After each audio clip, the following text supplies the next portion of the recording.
All right, welcome to The Explainer. Today, we're going to talk about something wild. How technology is finally tapping into our most powerful and, honestly, most overlooked sense, our sense of smell. And no, I'm not just talking about fancy air fresheners.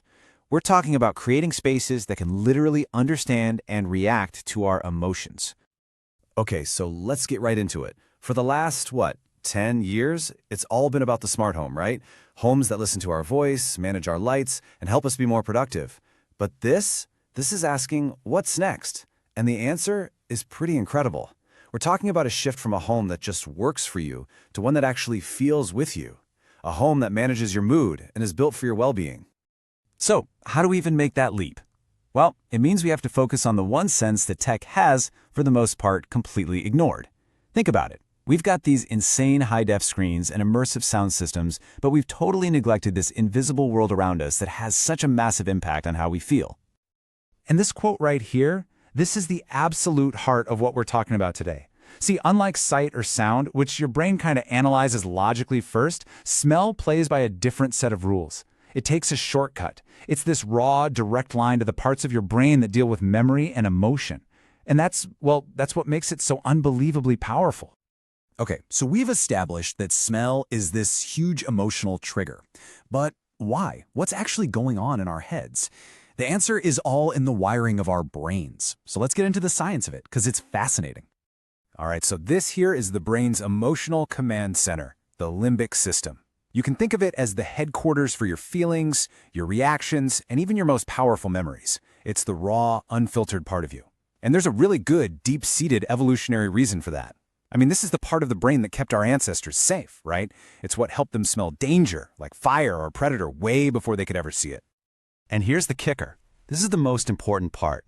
Smell gets a VIP pass.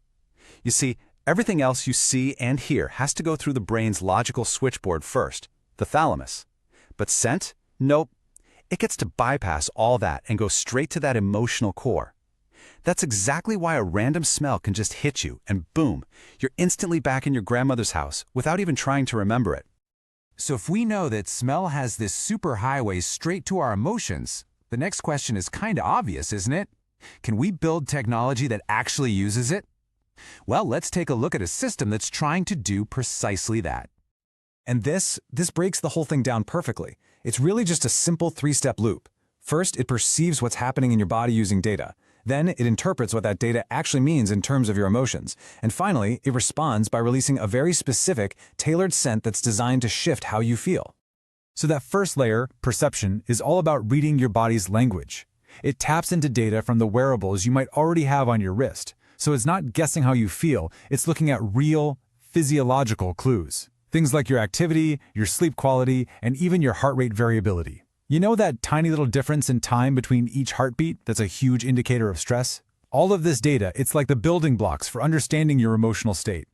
Now this is the really smart part, the brain of the whole operation. The AI is sophisticated. It doesn't just see a high heart rate and go, oh, you must be stressed. No way. It learns you. It figures out your patterns, so it knows that for you, a racing heart at 7 a.m. while you're moving around is probably a good morning run.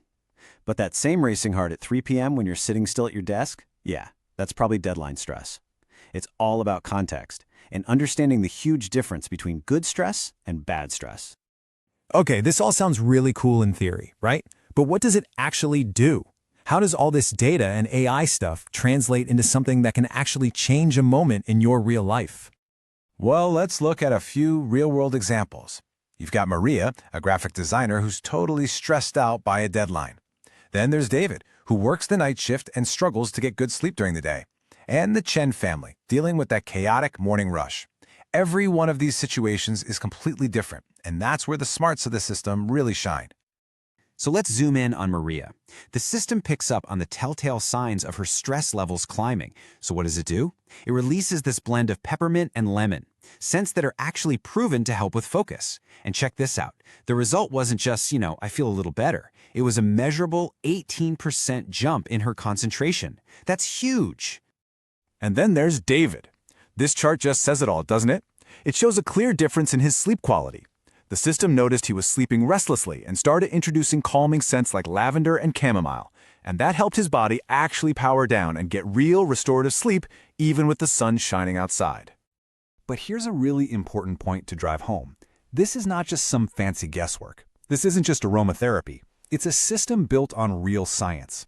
Every single scent combination is backed by clinical research. On top of that, it's designed to be sustainable. The cartridges are recyclable, and the device itself is super energy efficient. It's just a really thoughtful design from top to bottom. So yeah, this one piece of technology is fascinating. But what does it mean for the big picture? Let's zoom out a bit. A system like this is a huge signpost for where our homes are going.